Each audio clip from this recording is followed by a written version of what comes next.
All right here, got the block ready, cleaned up for the most part. Probably gonna do a little more to it, but this is my first time doing cam bearings, so I got the tool in place. All that went really smooth, so I'm gonna drive the old ones out and maybe do some more cleanup before the new ones go in. It's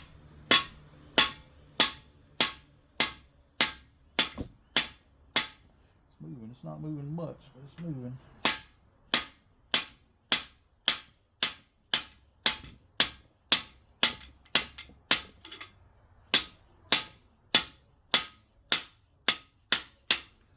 Oh, that'll work right there.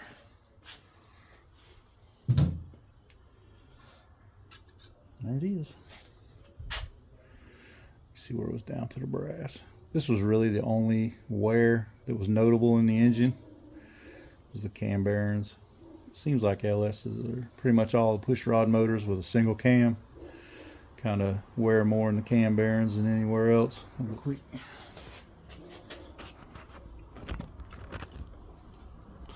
So you just have to put the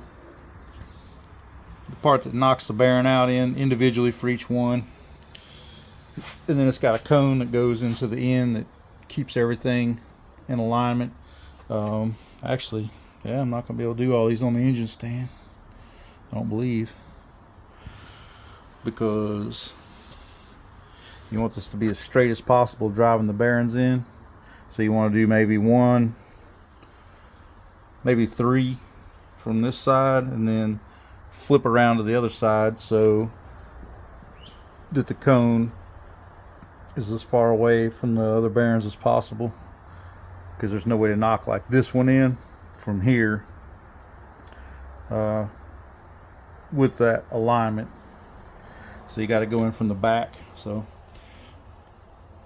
maybe it'll just knock these out today. May not be able to put the new ones in until we get this off the stand. I don't know, there's some room here. Depends on how the tool clears. I don't think there's enough though. Might be able to adjust the stand, get the block lower. There's plenty of room for adjustment, so if I can get the block this higher than this, then I should be able to flip it over, and we'll see. All right.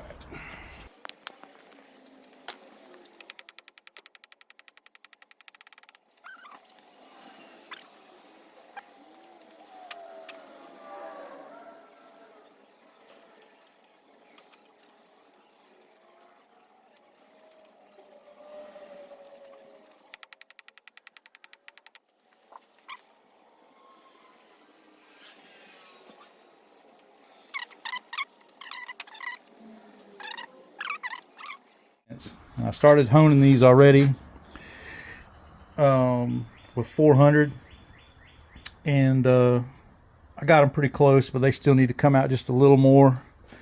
And some of them have a little halo down at the bottom, and I used flat stones. So that one almost is gone 100%. Almost gone. Can't really see it at all on that one.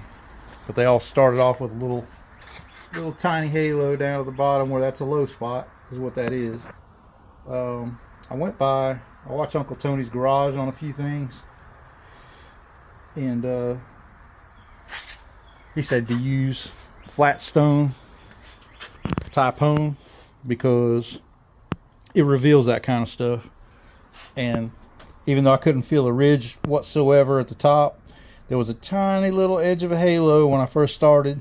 I mean, it wasn't enough to matter, but the flat stone revealed that. There was a little halo on a couple of them where a ridge was starting, and the little halo where there was a low spot down at the bottom of the cylinder. So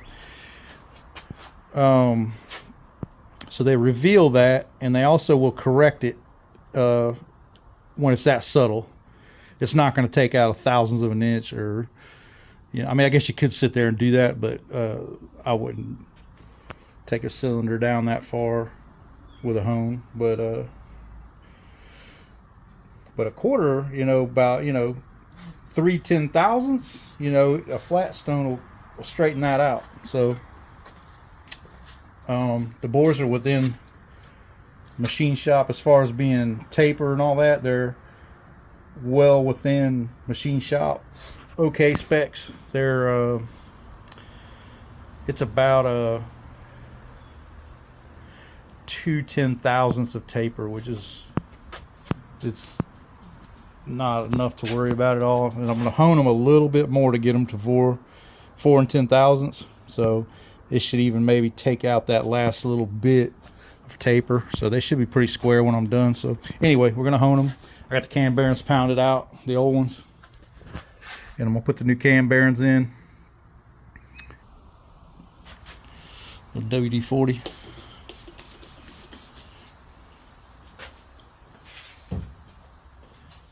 I emailed Hastings rings because there wasn't a real solid information online. The guy at Napa recommended the 400 grit stones. Hastings actually said to take them to size with 220. So what I'm going to do, since I've already got them pretty close, I'm still going to do 220, but I'm just going to make a few passes on them. And then just before they're at 4 8/10,000ths, I'm going to move to the back to the 220 stones.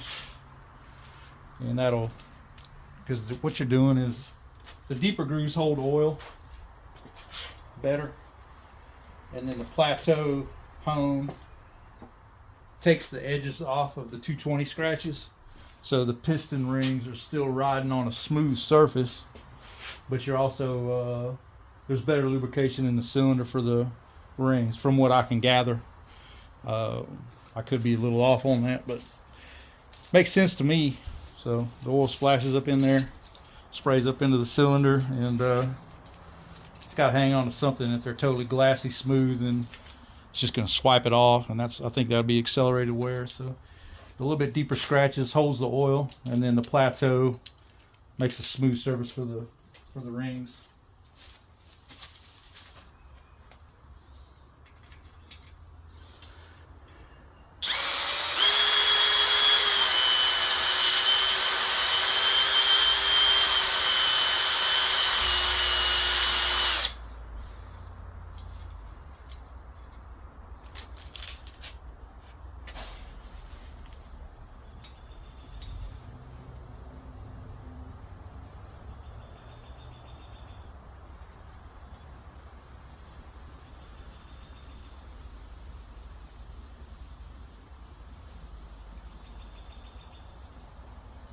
So it's about 4.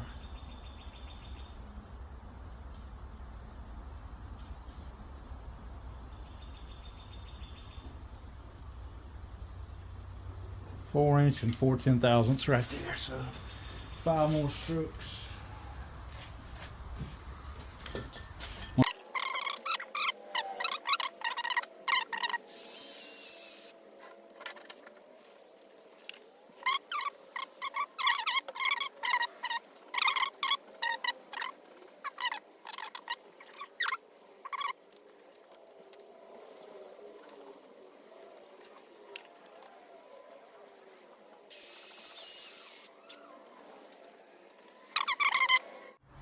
So a few days later, got the cylinders honed.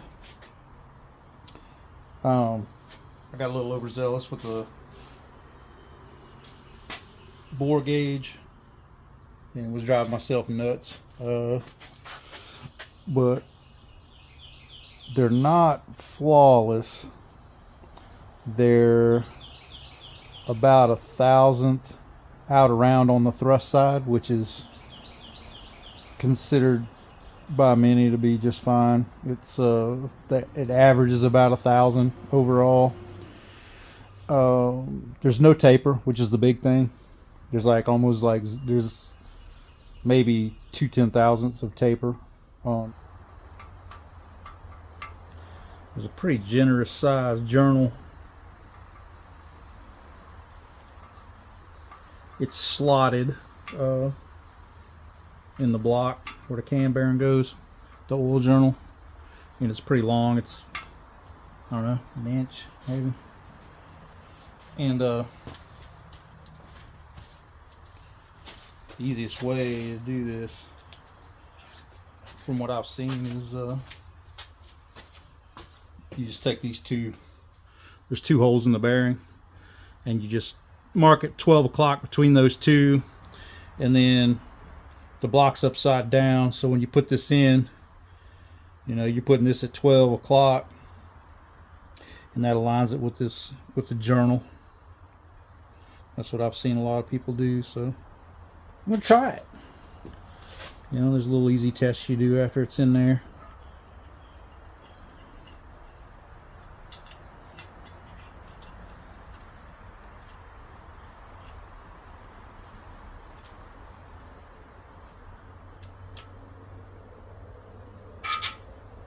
Found her in there. And just get her square in the little tappy tap. Make sure she's going in.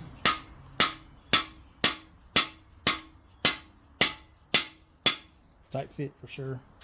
Probably should have maybe stuck them in the freezer or something. Going in.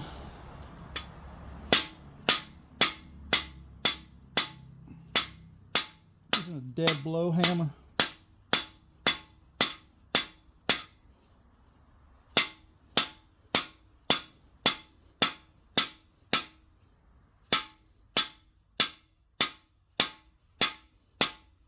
Well, that's a tight fit. She's in there. You square it.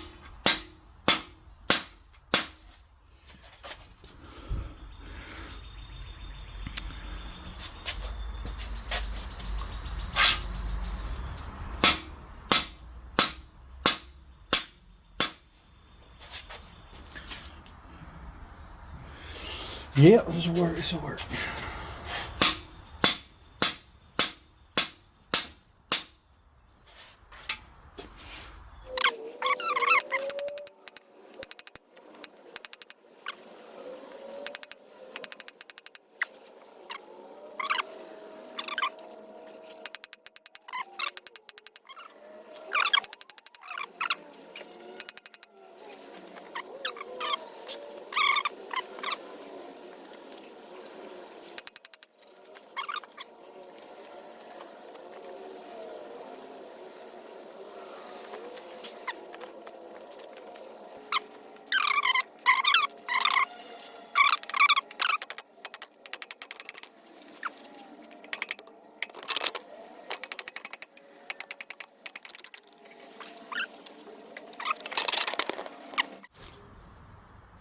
First one's going to be the, oh yeah, no issues there. So it's going to be an issue. I was expecting to be there.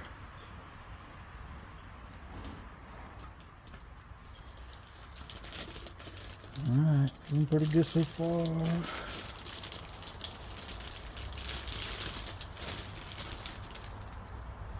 Gotta lube all this up.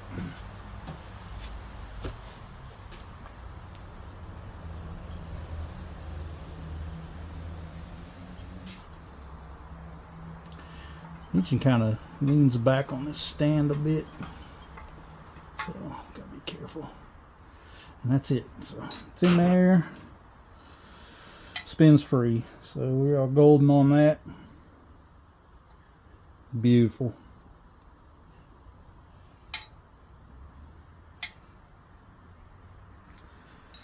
Alright, so I'm gonna stick this, pull this out, and put it back in this bag. And we'll scrub this block down one more time.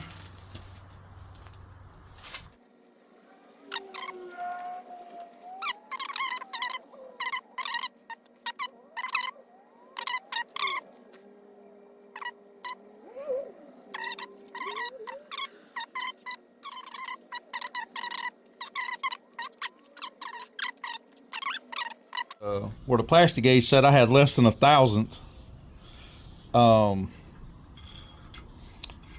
The bore gauge was saying I had 1.6, which is fine for what I'm doing. Some of these forums, you know, you go on there and they're immediately telling you need 1,000th of clearance per 1 inch of journal size. but that's actually at the ragged edge of what the factory says is okay, and that's fine if you're making a ton of horsepower and you need the extra clearance. But you know, we're aiming for 450 maybe, so you know, 100 over factory, a little, you know, a little more than that maybe.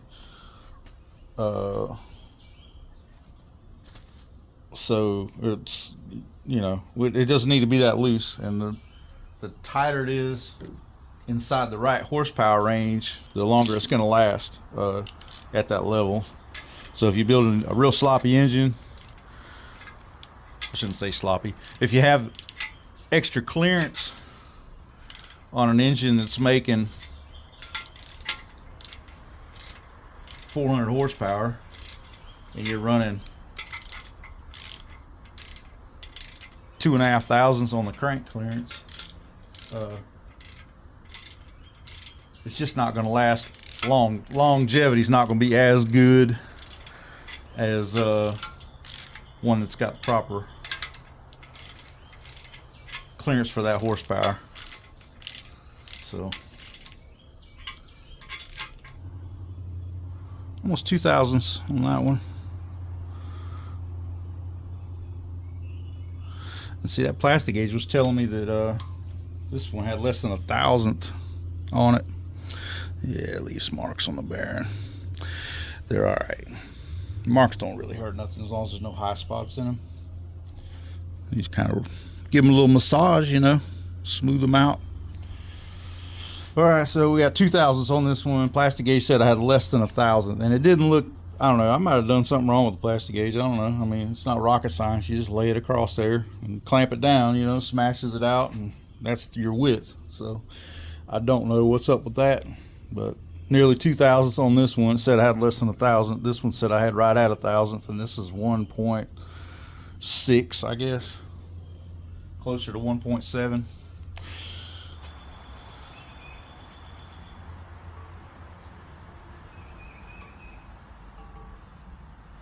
Individually wipe down every journal with lint-free stuff.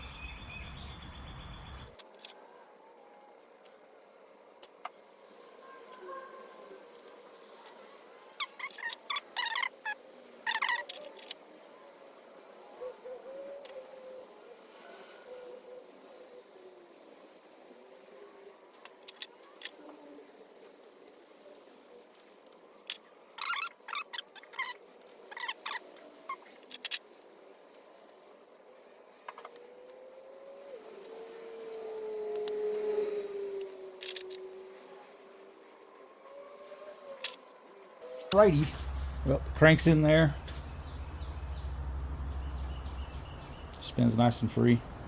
All the clearances were good. I'm not going to put the rods in today. I got to run some service calls. I'm probably going to come back tonight and start putting the rods and pistons in. I'm ready to get this thing done now. It's been a long time, you know. I kind of made a career out of this thing. Now it's kind of getting to be a distraction from other stuff I need to be doing. I'm going to see it through, obviously. So, see you back tonight. I'll put the rods and pistons in. For the first time, I decided to try one of these ring compressors. Love it so far. Brian Tooley Racing one off Amazon, but smooth as silk. You're not having to overcome the pressure of the compressor itself grabbing the piston. So I got the rings all gapped. Got about 24 on the top ring, 25 on the second ring, just in case. I'll probably never do any boost or anything on here, but the gaps don't really hurt anything. You know, you might think, oh man, that might burn a little bit of oil. They don't. They really don't. You have to get pretty wild with it. 25 is very safe for that, and it's extra insurance, you know. Just in case down the road, you know, you might throw a little something on here. Put a little 150 shot on it or something, you know. So the way I've been doing it is no bearing shell. Get it set up in the compressor. Obviously the arrow goes forwards. Since everything's been balanced and it's all brand new, it really doesn't matter where it goes on the crank. Now I have gapped the rings for each individual cylinder. They would probably be fine in the other cylinders, but some of the cylinders are hair different, so for that reason they're numbered. If one of them's off, I don't imagine it would ever matter, but anyway, their rings are matched to the cylinders, so I've got the pistons and rods numbered because of that reason.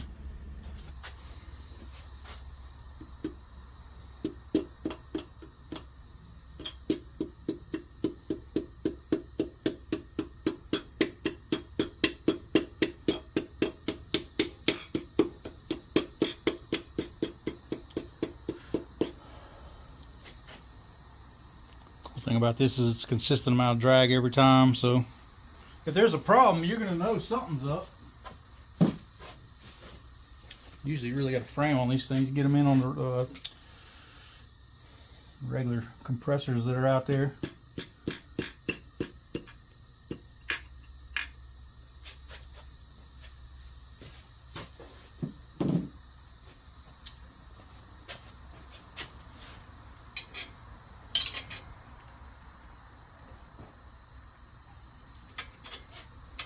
I haven't really shared it a lot on this channel, but I'm a believer in the Lord. I'm a believer in Christ.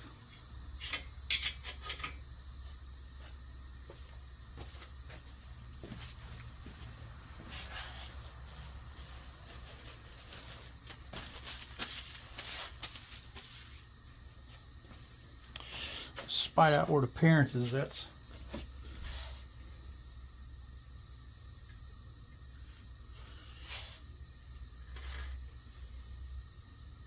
where my mind stays most of the time.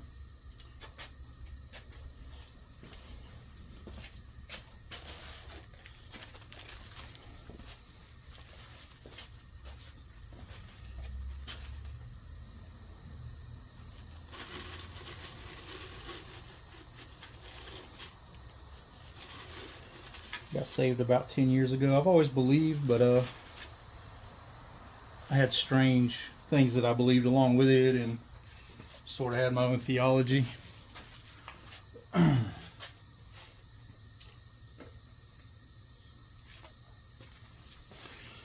And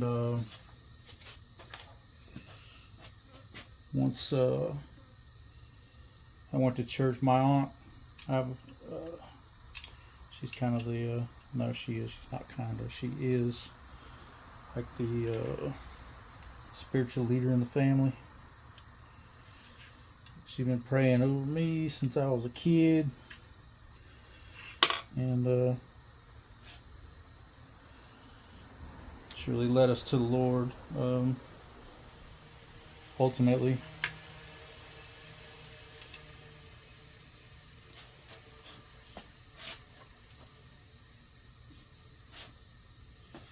my son Ryan, that you guys might see in the videos sometimes, he's really how the Lord grabbed our attention. My wife was pregnant with him, and at about 23 weeks, her water broke, and so we took her to the hospital, and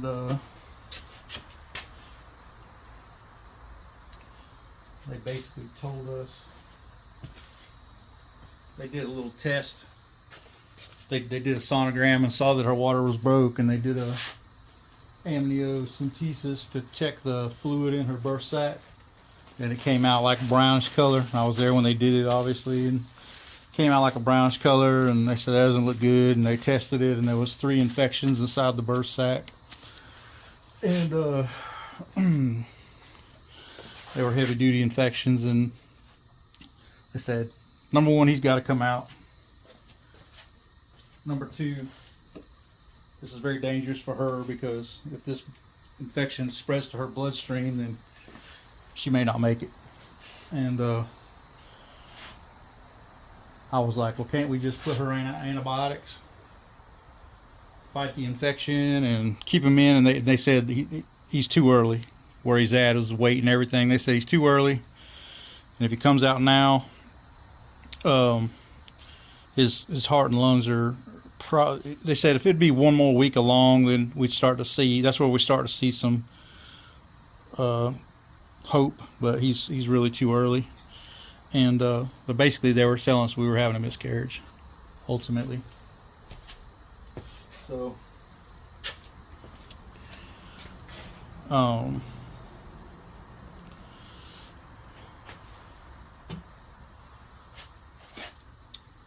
so we started praying. You know, I prayed when I got in trouble or I needed something. The only time I prayed. And I started praying, and my aunt was out of town, and I told my mom, I told my mom to call my aunt, and I said, I need you to call Sandy and ask her for prayer for Ryan. And my mom had been a nurse for about 40 years. She said, son, you're losing this child. I said, I'm not accepting that. I said, I want you to call Sandra and get her praying for him. That he's going to be all right. And when you hear the story, the magnitude of it is, you know, way suppressed rather than, you know, actually being there and having everybody on the nursing staff tell you you're going to lose your child. We actually had one nurse that her name was Gwen, and she said, she believed, she was a believer, and she gave us hope. She said to keep praying, and she said we do see miracles up here. I dropped my sock in the dirt. So my mom went and told my aunt that we were losing the baby. She didn't ask her for prayer. She told her we were losing the baby. So my aunt called me, and she was in Virginia, I think, at the time. Chris, what's going on up there? I said, this is where we're at. I said, it had been, it's probably the next day, probably the second day we were there. And told her he had an infection in the birth sac, and the water broke. And they said that the birth sac can't heal back once it ruptures. She'll be on bed rest at best, even if the infection could go away. The infection cannot go away. They told us that the birth sac was so protective that a mother with HIV can give birth to a baby that does not have HIV. That's how protective the birth sac is. So the antibiotics were just for the mom, and couldn't help what was in the birth sac, and or the baby, and the baby is living in an infection infested environment, so he's got to come out either way. So it was just nothing good happening. It was all, we were white as a sheet. We were in the middle of a miscarriage as far as we knew, but again, I just didn't want to believe that. Couldn't believe it. And so aunt said, well, what do you want to happen? I told her what was going on. She goes, oh, your mom said you lost the baby. I said, nope. I said, we have not lost him. He's got a heartbeat, stuff. And told her everything. She said, what do you want to happen? I said, I want this to go back like a regular pregnancy, and I want to go home and have a regular pregnancy and full term and have a baby. She said, okay, that's what we're going to pray for. So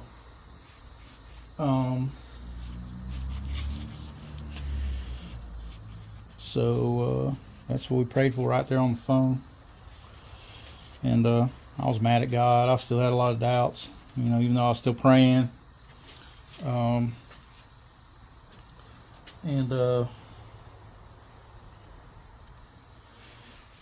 But like they had her on a monitor for her contractions. They had her on a heart monitor. They had her on all the stuff, And the contraction monitor was showing strong contractions, but she wasn't feeling anything. And my wife's pretty sensitive.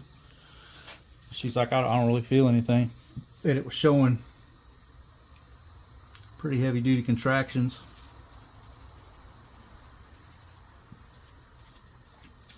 And nothing was happening. And they had her on IV Pitocin, which is a super strong induction drug to induce labor, and they had her on oral induction drugs also.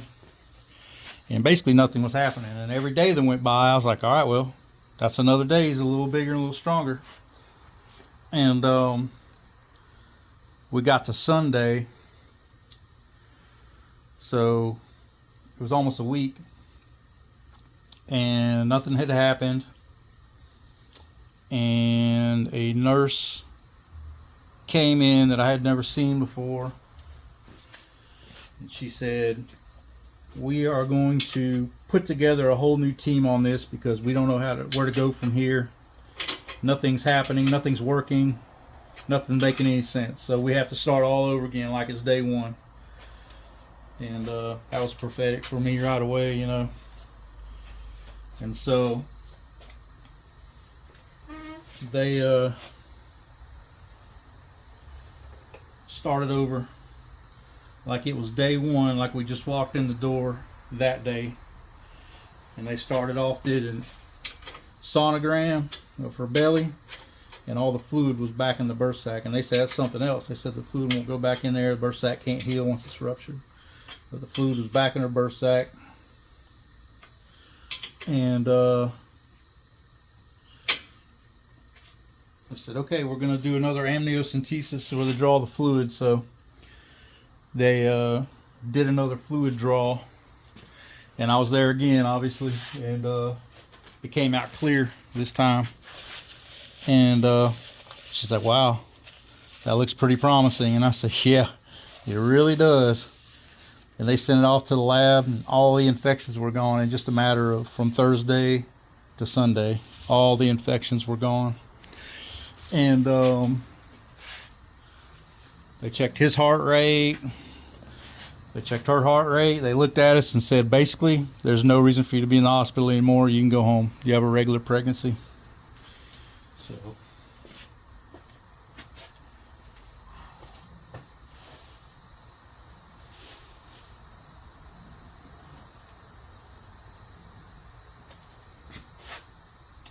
So we just went home, man.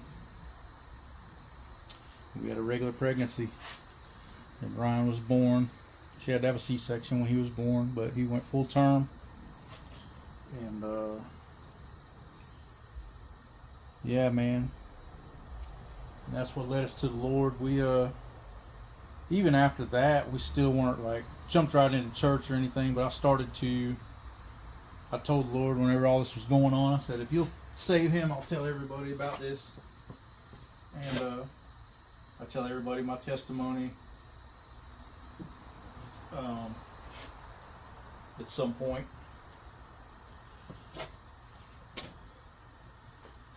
But and then I started watching a lot of the Word, and I still had my own kind of goofy ideas. I started listening to a lot of YouTube and watching preachers on YouTube. And my aunt said they were all going. My mom started taking my son to church. Ryan, she started taking him to church. And then my wife started going, and then it was Easter. And my aunt called me, what are you going to do? What are you going to do Easter Sunday? I said, oh, I'm going to go to church with you guys. And that was it. We went up to the altar, and from the outside looking in, see people go to the altar, and you might see them cry and stuff like that. But from the outside looking in, you can't see what's happening on the inside. And what happens on the inside is something you can't explain to anybody where they'll understand it fully. But I'll tell you that what happened to me, in the best words I can come up with to even start to scratch the surface of what happened, was my entire life there was a void in my whole being that nothing would ever fix. And I never really had drug or alcohol problems so much, but I did drink sometimes and stuff. I never had really a DUI or never was problematic, but I did drink sometimes and stuff. But some days I would wake up and I felt so lonely. When I'd wake up, it was an undescribable loneliness. Like, man, what is wrong with me? And I'd be in, relationship with my wife and stuff like that, and I would just wake up so lonely, man. And it was like undescribable. And I see why people get into stuff they get into, Not that I was perfect by any means. I definitely was deeply flawed and still have flaws, man. I ain't trying to say I don't have flaws. But that day, when I went up to that altar, I felt that place get full of something I never knew could happen. And I knew it was real. And I knew that everybody needed this. And I've never been the same ever since. I've never had that loneliness, not one time. I've had rough times and rough patches and hardness in life, and hard times, and we've gone through real hard seasons, but never have felt alone since that day. And I've seen things. I've seen powerful things. There's a perception that normally wasn't there, where I could see what God was doing for us and lining up for us to be able to do for others, and getting behind, helping others, and paving the way for that, and making it all come together in a way that only He could do it. We could never do.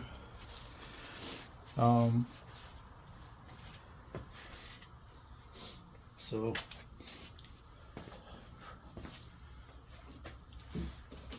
this is real.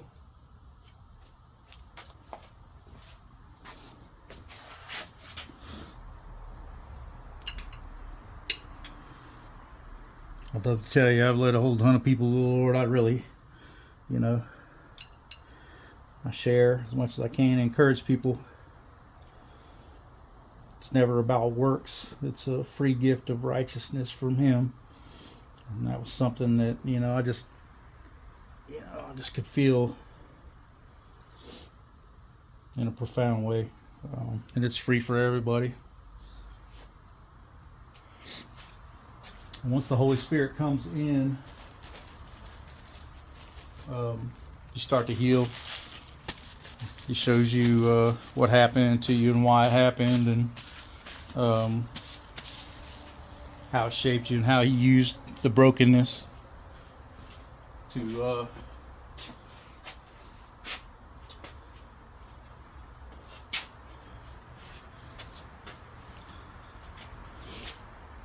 help others.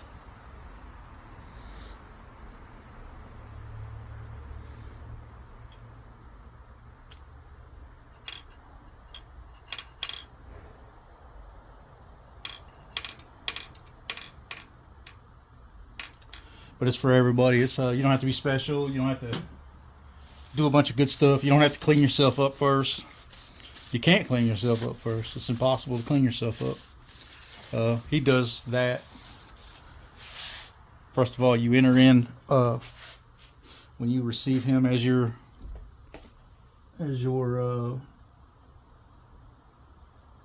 covering. He took all that on the cross. So you enter into this relationship brand new, made whole by Him in completeness.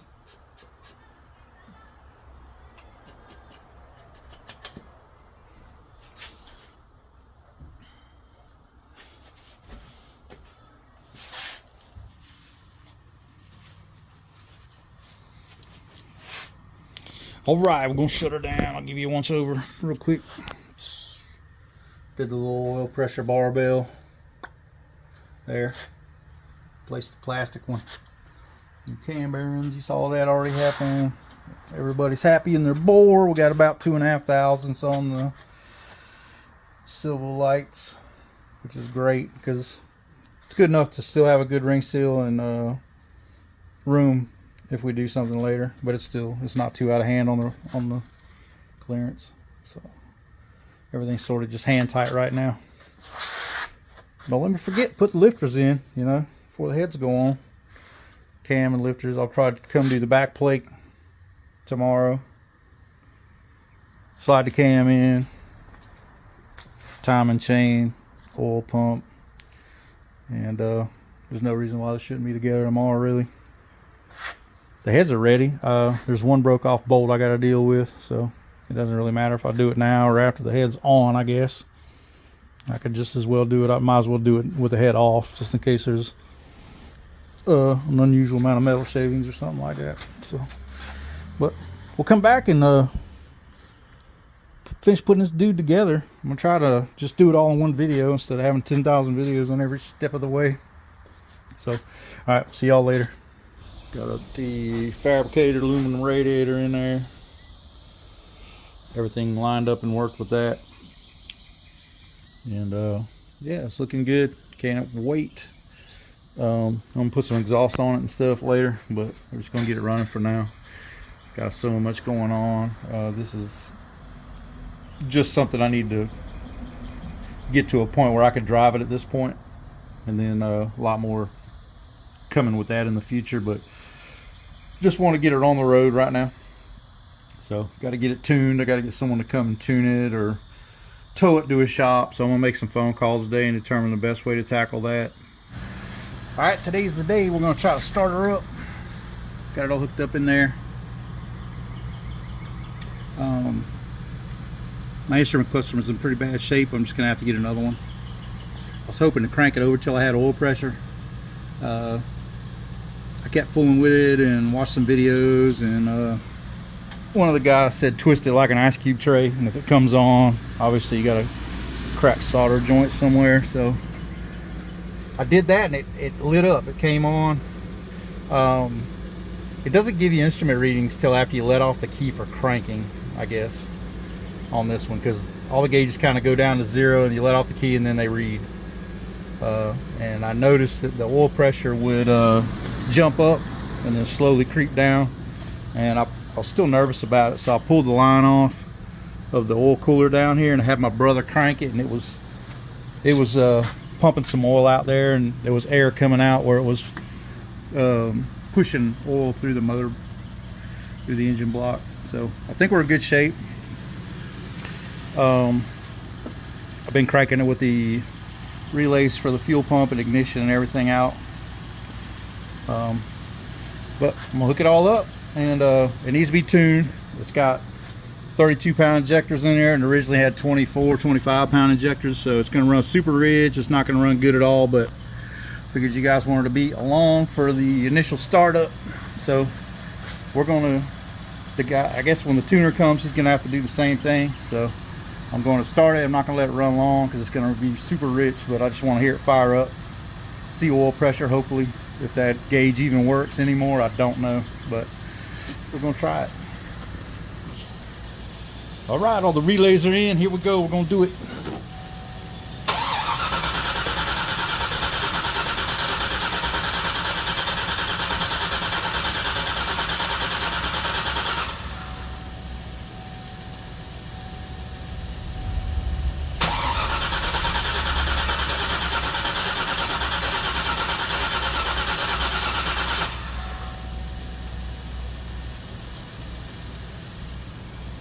We're either lacking fuel or spark. Let's check the fuel pressure. So it's about a week later than the end of the last video where I was putting the engine in there. Got it in. Try to turn it over and try to start it, and there was no ignition, no spark. And found a bad ground to the coil pack. It's a common issue on these. It was my fault. It goes down behind the power steering pump, and I didn't get it put in, so I fixed that, got it started, and of course it ran like it needed to tune, but it did run. It ran for about 2 or 3 minutes, and then the ECM went into a closed loop and shut off. And then I had Colby from J&K Machine Shop came and put an initial tune on it so I could drive it to the shop. That saved me from having to tow it. I really appreciate that. And put an initial tune on it so I could get it to the shop, and got it up there, and he put the wideband on there and dialed it in. It runs good. Transmission's showing its age a bit. It's got elongated shifts, a wide open throttle, so I put a little Lucas in there and had a little too much fluid in it, so I drained it down, and it seems to be improving. But that's next. Transmission, sorting out the drive, the rest of the drive line. Exactly, I don't know how that's going to look exactly yet, but engine runs good. Got it washed up. Hot idle's at 40 pounds of oil pressure, 3940. So go ahead and crank it up.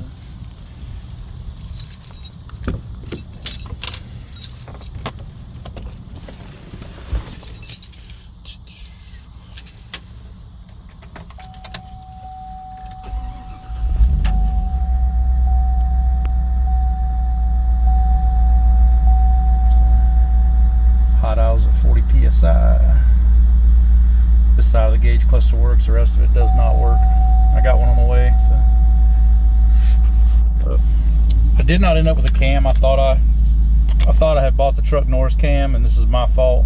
I bought the V2 truck cam, same lift as Truck Norris, same springs, everything, but there ain't no chop, man. Not much anyway. It's got a 111 degree lobe separation, and the overlap, it doesn't have much overlap on them, but sounds all right. It's definitely more throaty than it originally was, but it's completely stock exhaust, 100% cats, everything. So we're gonna remedy that, but it runs good. The horsepower rating and torque and horsepower is very close to the Truck Norris. 32-pound injectors are a little bit on the loud side.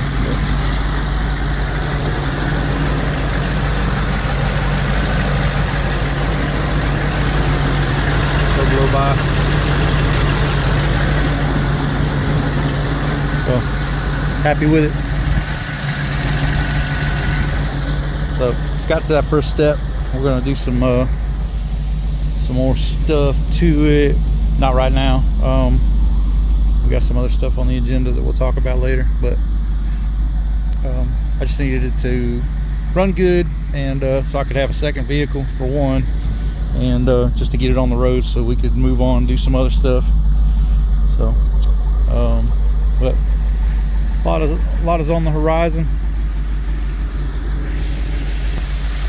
We'll keep y'all updated and let you know what's going on with the channel and stuff. I appreciate y'all hanging in there, and we'll see you on the next video.